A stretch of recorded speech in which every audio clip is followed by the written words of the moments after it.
This was the reality. Ellis Island was gateway and getaway.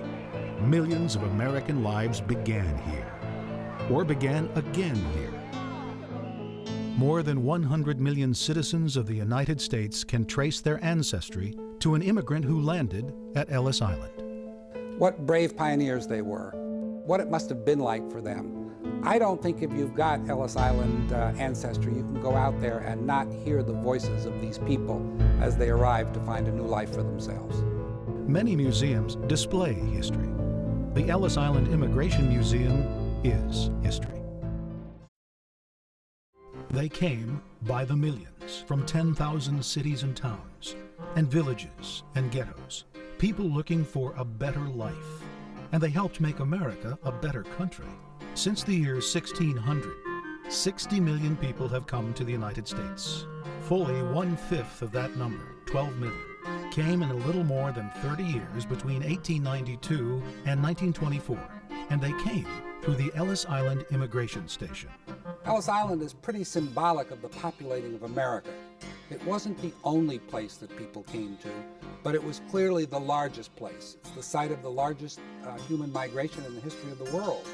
In 1922, the Hartunian family, mother, father, 3 daughters, and 2 sons, were Armenian Christians living in Turkey. They, like the Mayflower Pilgrims, came to America to escape religious persecution.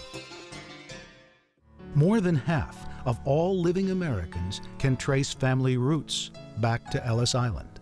It's important for, first of all, for my children to know about it, my grandchildren to grow and know what we came through. The American Family Immigration History Center at the Ellis Island Immigration Museum is where that knowledge lies. People come to the Record Center because they want to know about the people who came before them, perhaps to understand themselves. We want to connect with something. We want to connect with something that's important to us. And the most important thing to most of us is our families. The 22 million people who came through the port of New York between 1892 and 1924 are listed there. Their names, and a lot more information as well, filled the ship's manifests, lists of passengers, which are the underlying proofs and evidence of the millions who came. I think it's wonderful that people can come here and find their heritage and find people that they knew or know and love, and the history.